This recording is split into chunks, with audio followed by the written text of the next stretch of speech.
Africa का दिल आपका इंतजार कर रहा है। नमस्ते ट्रैवल करने वाले दोस्तों, आज हम यूरोप की जानी पहचानी गलियों से बहुत दूर निकल जाएंगे। हम एक ऐसी जगह जा रहे हैं जिसे शायद कई मैप्स पर बस दिखाया गया होगा, लेकिन बहुत कम ट्रैवलर्स ने उसे सच में देखा होगा। हम बुरुंडी जा रहे हैं। ग्रेट रिफ्ट वैली में छिपा ये छोटा सा दिल के आकार का देश है। 1000 पहाड़ियों की जमीन, एक शानदार कल्चर और कुछ सबसे प्यारी मुस्कान जो आपको कभी देखने को मिलेंगी। क्यों बुरुंडी, आप पूछेंगे? क्योंकि ट्रैवल सिर्फ फेमस जगहों को देखने से ज्यादा है। ये लोगों से जुड़ने और जिंदगी के अलग अलग तरीकों को समझने के बारे में है। हमारी दुनिया के अनजाने कोनों में खूबसूरती ढूंढना। बुरुंडी यही सब देता है, एक असली और बिना मिलावट वाला ट्रैवल एक्सपीरियंस जो घर लौटने के बाद भी आपके साथ रहता है। हमारा एडवेंचर बुरुंडी की इकोनॉमिक कैपिटल और सबसे बड़े शहर बुजुम्बुरा से शुरू होता है। जैसे ही हम प्लेन से उतरे, हमें गर्म हवा, ट्रॉपिकल फूल, जलते हुए चूल्हे और स्ट्रीट फूड के धुएं का एहसास हुआ। बुजुम्बुरा लेक टंगानिका के नॉर्थ ईस्ट किनारे पर बसा है। इसकी प्रेजेंस हर जगह महसूस होती है। मोटो टैक्सीज ट्रैफिक से अपना रास्ता बनाते हुए, वेंडर्स ताजे फल और रंगीन कपड़े बेचते हुए, लोग एक मजबूत लेकिन रिलैक्स्ड एनर्जी के साथ अपनी डेली लाइफ जीते हुए। चोसे डुबिरा से गुजरते हुए जो सुबह से शाम तक बिजी रहती है, यहाँ आपको लाइफ की पूरी झलक दिखती है। सूट पहने बिजनेसमैन और इगितेंगे पहने महिलाएं जो अपने सिर पर बास्केट बैलेंस करती हैं। गाड़ियों के हॉर्न, किरुंडी और फ्रेंच में बातें, दुकानों से आती म्यूजिक, हर नुक्कड़ पर एक नया नजारा, एक नई आवाज, एक नई खुशबू। रुसिजी नेशनल पार्क में, जहां रुसिजी नदी लेक टंगानिका से मिलती है, हमारे गाइड जीन पियर ने हमें पेलिकन, एग्रेट्स, किंगफिशर और हिप्पोस दिखाए जो उथले पानी में घूम रहे थे। जैसे ही शाम होती है, बुजुम्बुरा बदल जाता है। लेक के किनारे एक छोटे रेस्टोरेंट में, जहां रेत पर प्लास्टिक की कुर्सियां हैं, हमारे हाथ में ठंडी प्राइमस बियर थी और सूरज डूब रहा था, जिससे लेक टंगानिका पर एक नारंगी और पर्पल रंग का ट्विलाइट बन रहा था। लालटेन से रोशन फिशिंग बोट्स के सिल्यूट। रात होते ही लेक पर सैकड़ों छोटी छोटी रोशनियां फैल गईं। ऐसा लग रहा था कि एक शहर पानी पर तैर रहा है। एक प्योर और सिंपल खुशी का पल। बुरुंडी के बारे में उसके ड्रमर्स के बिना बात नहीं की जा सकती। रॉयल ड्रमर्स सिर्फ म्यूजिशियन नहीं हैं, वे जीवंत इतिहास हैं, यूनेस्को द्वारा रिकॉग्नाइज्ड एक ट्रेडिशन। गिशोवरा के पास की पहाड़ियों में कंट्री के हिस्टोरिकल रॉयल साइट्स में से एक पर मैंने एक परफॉर्मेंस देखा। लाल और सफेद कॉस्ट्यूम्स में एक दर्जन आदमी ताकत और ग्रेस के साथ मूव कर रहे थे। ये टूरिस्ट्स के लिए कोई शो नहीं था, ये एक पवित्र रिचुअल था। परफॉर्मेंस एनर्जी का एक एक्सप्लोजन था, एक थंडरिंग सिंक्रोनाइज्ड पावर। आदमी कूद रहे थे, घूम रहे थे, परफेक्ट सिंक में लकड़ी की स्टिक्स से ड्रम बजा रहे थे। उनका लीडर कॉल्स और जेस्चर्स से डायरेक्ट कर रहा था। इनक्रेडिबल एथलेटिसिज्म, म्यूजिकल जीनियस और डीप कल्चरल प्राइड, ये बुरुंडी की धड़कन थी, लाउड और क्लियर। लेकिन बुरुंडी की रिदम सिर्फ फॉर्मल परफॉर्मेंस तक ही लिमिटेड नहीं है। मार्केट्स में बार्गेनिंग में एक रिदम होती है, विलेजेस में, खेतों में काम करने में और कॉल एंड रिस्पॉन्स सॉन्ग्स में एक रिदम होती है जो काम को हल्का बनाती है। किसी जगह को सच में समझने के लिए आपको उसे टेस्ट करना होगा। और बुरुंडी में फूड उतना ही ऑनेस्ट और सीधा है जितनी वहां के लोग, जो जमीन और लेक की अबंडेंस पर बेस्ट है। स्ट्रीट फूड रोजमर्रा के फ्लेवर्स को जीवंत करता है। वेंडर्स छोटे चारकोल ग्रिल्स पर काम करते हैं, स्क्यूअर्स पकाते हैं। ग्रिल्ड गोट या बीफ स्क्यूअर्स को बस नमक और शायद चिल्ली के साथ सीजन किया जाता है, लेकिन टेस्ट इनक्रेडिबल होता है। लेक टंगानिका इतना पास होने से फिश लोकल डाइट का एक स्टार है।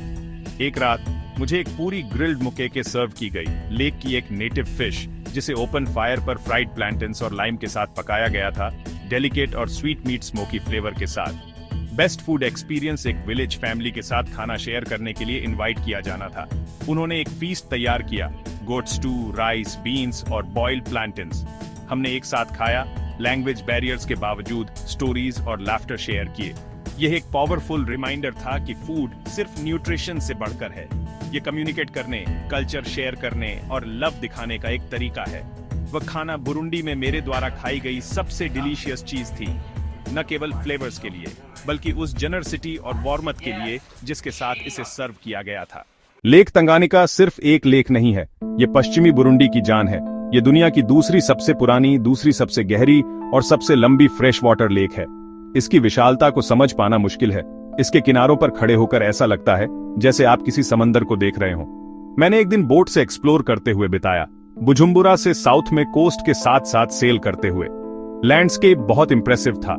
हरे भरे पहाड़ पानी के किनारे तक फैले हुए थे। हम छोटे छोटे फिशिंग विलेजेस से गुजरे, जहां आदमी जाल ठीक कर रहे थे और बच्चे एक्साइटमेंट में हाथ हिला रहे थे। ला पियरे डी लिविंगस्टोन और स्टेनली में एक बड़ी चट्टान है जो उस जगह को मार्क करती है जहां फेमस एक्सप्लोरर्स कथित तौर पर 1871 में मिले थे। हालांकि हिस्टोरिकल एक्यूरेसी पर डिबेट है, ये जगह लेक का एक फैंटास्टिक व्यू देती है और इस रीजन के लंबे और कॉम्प्लेक्स हिस्ट्री पर सोचने के लिए एक जगह देती है। बुजुम्बुरा छोड़कर लेक के किनारे से हम अंदर की तरफ और हाईलैंड्स की तरफ गए। लैंडस्केप में बहुत तेजी से बदलाव आया, ठंडी हवा और हरे भरे पहाड़ों का एक शानदार नजारा। ये एग्रीकल्चरल हार्टलैंड है जहां फर्टाइल वोल्केनिक मिट्टी फसलों को सपोर्ट करती है। टेजा में, जो देश के सबसे बड़े टी प्लांटेशंस में से एक है, नजारा बहुत शानदार था। वाइब्रेंट ग्रीन टी बुशेस की कतारें लैंडस्केप को परफेक्टली मेंटेन की हुई लाइंस में कवर कर रही थी। हमने टी पिकर्स को काम करते हुए देखा, ज्यादातर रंगीन कपड़े पहने हुई महिलाएं जो सबसे छोटी और कोमल पत्तियों को कुशलता से चुन रही थीं। टी फैक्ट्री का टूर बहुत फैसिनेटिंग था। ताजी पत्तियों को विल्टिंग, रोलिंग, ड्राइंग और सॉर्टिंग से सूखी चाय में बदलते हुए देखना। हवा में फर्मेंटेड टी लीव्स की रिच, मिट्टी जैसी गंध भरी हुई थी। प्लांट से प्रोडक्ट तक का एक शोरगुल भरा लेकिन अमेजिंग प्रोसेस। पास ही हमने किबिरा नेशनल पार्क को एक्सप्लोर किया, जो प्राचीन माउंटेन रेन फॉरेस्ट का एक अवशेष है जो कांगो नील डिवाइड की चोटियों पर एक मोटी चादर बनाता है, जो एक वाइटल वाटर कैचमेंट एरिया है। गाइडेड वॉक ऐसा लगा जैसे किसी और दुनिया में एंटर कर रहे हों। जंगल घना और धुंध भरा था, जिसमें विशाल फर्न्स, काई लगे पेड़ और विदेशी पक्षियों की आवाजें कैनोपी में गूंज रही थीं। हालांकि हमने यहां रहने वाले चिंपांजी नहीं देखे, लेकिन एक सचमुच जंगली और प्राइमोर्डियल जगह पर होने का एहसास बहुत स्ट्रांग था। ये टी प्लांटेशन की खेती की हुई पहाड़ियों के साथ एक खूबसूरत कॉन्ट्रास्ट था, जो बुरुंडी के लैंडस्केप्स की रिच डाइवर्सिटी को दिखाता है, संवारी हुई खेती से लेकर अनटेम्ड वाइल्डनेस तक। आज के बुरुंडी को समझने के लिए उसके पास्ट को समझना जरूरी है।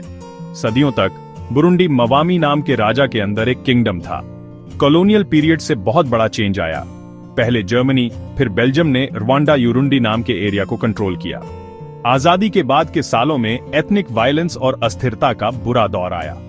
1993 से 2005 तक कंट्री ने एक भयानक सिविल वॉर झेला, जिससे हर फैमिली पर असर पड़ा। लेकिन बुरुंडी के लोगों का रेजिलियंस बहुत अमेजिंग है। आज एक होपफुल फ्यूचर के साइंस हर जगह दिखते हैं। यूनिटी मॉन्यूमेंट बुजुम्बुरा से दिखती एक हिल पर खड़ा है, जो पीस के लिए नेशन के कमिटमेंट का सिंबल है। फोकस अब इस बात पर ज्यादा है कि बुरुंडी के लोगों को क्या जोड़ता है, बजाय इसके कि क्या चीजें उन्हें अलग करती हैं। एक कंट्री सिर्फ अपने लैंडस्केप्स या हिस्ट्री से नहीं बनता, वो अपने लोगों से बनता है, और बुरुंडी के लोग उसका सबसे बड़ा ट्रेजर हैं। एक छोटे से विलेज में मैं एलोडी से मिला, एक फार्मर जिसने मुझे अपना छोटा सा फार्म दिखाया जो उसकी फैमिली को सपोर्ट करता था, और उसने अपने बच्चों के सपनों के बारे में होप और फियर्सली लव से बात की। बुजुम्बुरा के सेंट्रल मार्केट में मैं फैब्रिस से मिला, जो कलरफुल फैब्रिक्स बेचता था। उसके बड़े एम्बिशंस थे। वह अपने बिजनेस को एक्सपैंड करने का सपना देखता था, पूरे अफ्रीका से टेक्सटाइल्स इंपोर्ट करता था। उसने विजिटर्स से बात करके इंग्लिश सीखी। दुनिया के लिए उसकी क्यूरियोसिटी कंटेजियस थी। मेरा गाइड, इनोसेंट, अपने कंट्री की हिस्ट्री, वाइल्ड लाइफ और कल्चर के बारे में बहुत कुछ जानता था, लेकिन उसकी पर्सनल स्टोरी ने मुझे सबसे ज्यादा टच किया। उसने सिविल वॉर देखा था, अपने फैमिली मेंबर्स को खोया था, लेकिन वह बिटरनेस से नहीं, बल्कि गहरी सैडनेस और पीस की बहुत बड़ी इच्छा से बात करता था। उसने मुझसे कहा, हमने देखा है कि नफरत क्या कर सकती है। अब हमें दुनिया को दिखाना चाहिए कि प्यार और फॉरगिवनेस क्या बना सकते हैं। उसकी बातों में मुझसे मिले कई बुरुंडी के लोगों की रेजिलिएंट और फॉरवर्ड लुकिंग स्पिरिट झलकती थी। फार्मर्स, आर्टिस्ट्स, एंटरप्रेन्योर्स और सर्वाइवर्स की आवाजें। ये आवाजें अपनी कल्चर के लिए प्राइड, अपने पास्ट के लिए सैडनेस और अपने फ्यूचर के लिए अटूट होप से भरी है। यहाँ ट्रैवल करना एक अपॉर्चुनिटी है सुनने की, उनके एक्सपीरियंसेस से सीखने की और उनकी आंखों से दुनिया देखने की। ये पर्सनल कनेक्शंस ही एक ट्रिप को एक मीनिंगफुल जर्नी में बदल देती है। बुरुंडी के लोग सिर्फ आपको अपने कंट्री में वेलकम नहीं करते, वे आपको अपनी लाइव्स में वेलकम करते हैं, और यह एक ऐसा गिफ्ट है जिसे कोई भी ट्रैवल गाइड पूरी तरह से कैप्चर नहीं कर सकता। बुरुंडी की हमारी जर्नी ने हमें एक ऐसा देश दिखाया है जो बहुत सुंदर है, जिसकी संस्कृति बहुत गहरी है और जिसमें मुश्किलों से लड़ने की गजब की ताकत है। बुजुम्बुरा की वाइब्रेंट एनर्जी से लेकर लेक तंगानिका के शांत किनारों तक, शाही ड्रमों के थंडरस रिदम से लेकर उन लोगों के शांत स्वभाव तक जिनसे हम मिले, ये एक ऐसी जगह है जो आपका दिल जीत लेगी और आपके नजरिए को बदल देगी।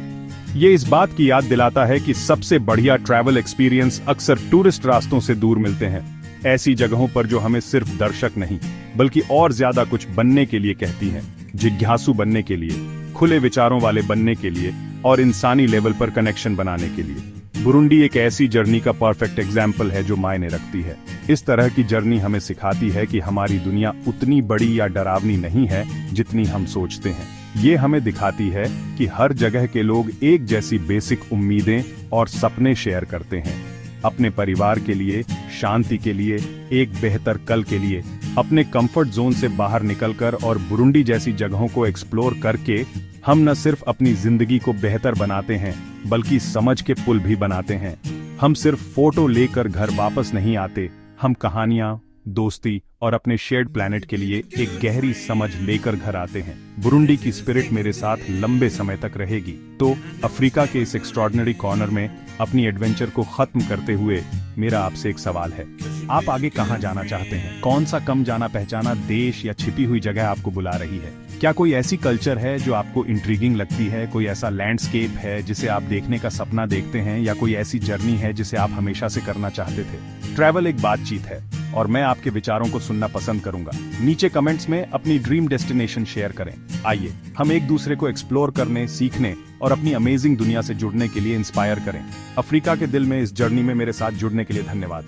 मुझे उम्मीद है कि इसने आपको बुरुंडी की सुंदरता और अजूबों से परिचित कराया होगा।